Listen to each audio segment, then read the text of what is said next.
Clip number 42 اس میں انشاءاللہ عز و جل آپ سورہ بقرہ کی آیت نمبر 123 سے 125 کی تلاوت قرآن، ترجمہ اور تفسیر صراط الجنان سنیں گے۔ بسم اللہ الرحمن الرحیم۔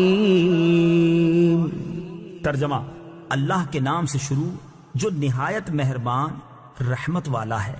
واتقوا يوما لا تجزي نفس عن نفس شيئا ولا يقبل منها عدل ولا تنفعها شفاعة ولا هم ينصرون۔ ترجمہ: اور اس دن سے ڈرو جب کوئی جان کسی دوسری جان کی طرف سے کوئی بدلہ نہ دے گی، اور نہ اس سے کوئی معاوضہ لیا جائے گا، اور نہ کافر کو سفارش نفع دے گی اور نہ ہی ان کی مدد کی جائے گی۔ لا تنفعها شفاعہ، نہ کافر کو سفارش نفع دے گی۔ تفسیر صراط الجنان میں ہے، یہاں بنیادی طور پر ان یہودیوں کا رد ہے جو کہتے تھے ہمارے باپ دادا بڑے بزرگ تھے، وہ ہمیں شفاعت کر کے چھڑا لیں گے۔ انہیں فرمایا جا رہا ہے کہ شفاعت کافر کے لیے نہیں ہے۔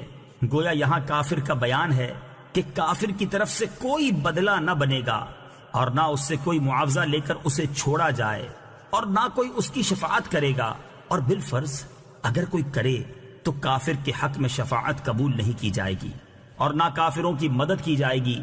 کافروں کے مقابلے میں مسلمانوں کی شفاعت بھی ہوگی، جیسے قرآن میں 20 جگہ ہے، اور مسلمانوں کی مدد بھی ہوگی، جیسے بخاری اور مسلم کی حدیثوں میں ہے کہ نبی کریم صلی اللہ تعالی علیہ وآلہ وسلم قیامت میں جگہ جگہ اپنے امتیوں کی مدد فرمائیں گے۔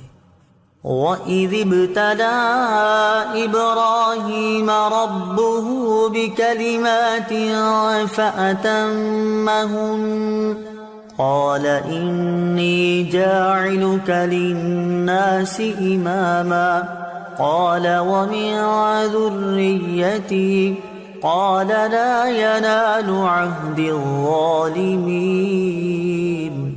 ترجمہ: اور یاد کرو جب ابراہیم کو اس کے رب نے چند باتوں کے ذریعے آزمایا تو اس نے انہیں پورا کر دیا۔ اللہ نے فرمایا میں تمہیں لوگوں کا پیشوا بنانے والا ہوں۔ ابراہیم نے عرض کی اور میری اولاد میں سے بھی؟ فرمایا میرا عہد ظالموں کو نہیں پہنچتا۔ وَإِذِ ابْتَلَىٰ، اور جب آزمایا۔ تفسیر صراط الجنان میں ہے یہود و نصارہ اور مشرکین عرب سب حضرت ابراہیم علیہ السلام کے فضل و شرف کے معترف اور آپ کی نسل میں ہونے پر فخر کرتے ہیں۔ اس آیت میں اللہ تعالیٰ نے آپ علیہ السلام کے وہ حالات بیان فرمائے ہیں جن سے سب پر اسلام کا قبول کرنا لازم ہو جاتا ہے، کیونکہ جو چیزیں اللہ تعالیٰ نے آپ علیہ السلام پر واجب کی وہ اسلام کی خصوصیات میں سے ہیں۔ ابتلا آزمائش کو کہتے ہیں۔ خدائی آزمائش یہ ہے کہ بندے پر کوئی پابندی لازم فرما کر دوسروں پر اس کے کھرے کھوٹے ہونے کا اظہار کر دیا جائے۔ حضرت ابراہیم علیہ السلام کی آزمائش میں بہت سے شرعی احکام بھی تھے، اور راہ خدا میں آپ کی ہجرت، بیوی بچوں کا بیابان میں تنہا چھوڑنا، فرزند کی قربانی وغیرہ سب شامل ہیں۔ للناس اماما، لوگوں کے لیے پیشوا۔ تفسیر صراط الجنان میں ہے یہاں امامت سے مراد نبوت نہیں، چونکہ نبوت تو پہلے ہی مل چکی تھی، تبھی تو آپ کا امتحان لیا گیا، بلکہ اس امامت سے مراد دینی پیشوائی ہے، جیسا کہ جلالین میں اس کی تفسیر قدوۃً فی الدین یعنی دین میں پیشوائی سے کی گئی ہے۔ وَمِن ذُرِّيَّتِي، اور میری اولاد میں سے۔ تفسیر صراط الجنان میں ہے جب اللہ تعالیٰ نے حضرت ابراہیم علیہ السلام کو امامت کا مقام عطا فرمایا تو آپ علیہ السلام نے اللہ تعالیٰ سے اپنی اولاد کے لیے بھی عرض کیا۔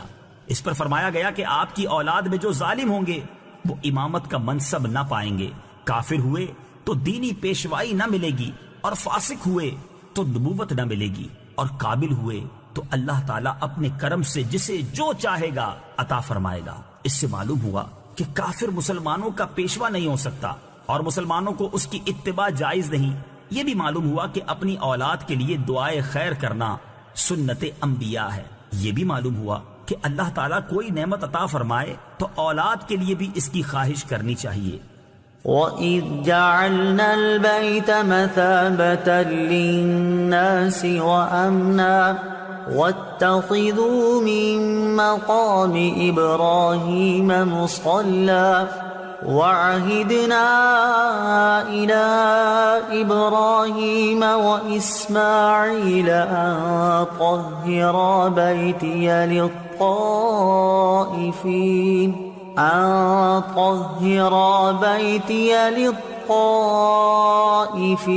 والعاكفين والركع السجود.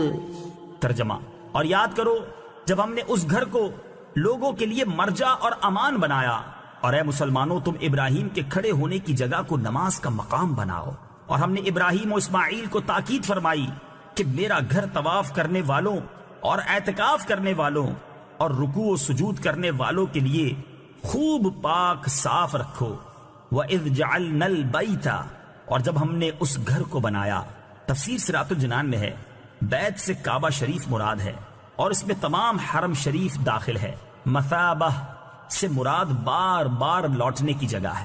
یہاں مسلمان بار بار لوٹ کر حج، عمرہ و زیارت کے لیے جاتے ہیں، اور جو نہ جا سکے وہ اس کی تمنا ضرور کرتے ہیں. اور امن بنانے سے یہ مراد ہے کہ حرم کعبہ میں قتل و غارت حرام ہے، یا یہ کہ وہاں شکار تک کو امن ہے. یہاں تک کہ حرم شریف میں شیر بھیڑیے بھی شکار کا پیچھا نہیں کرتے بلکہ چھوڑ کر لوٹ جاتے ہیں. ایک قول یہ ہے کہ مومن اس میں داخل ہو کر عذاب سے مامون ہو جاتا ہے.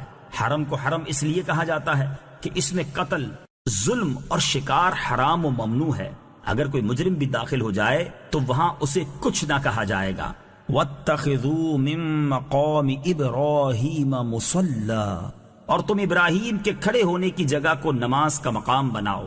تفسیر صراط الجنان میں ہے مقام ابراہیم وہ پتھر ہے جس پر کھڑے ہو کر حضرت ابراہیم علیہ السلام نے کعبہ معظمہ کی تعمیر فرمائی، اور اس میں آپ کے قدم مبارک کا نشان تھا. اسے نماز کا مقام بنانا مستحب ہے. ایک قول یہ بھی ہے کہ اس نماز سے طواف کے بعد پڑھی جانے والی 2 واجب رکعتیں مراد ہیں.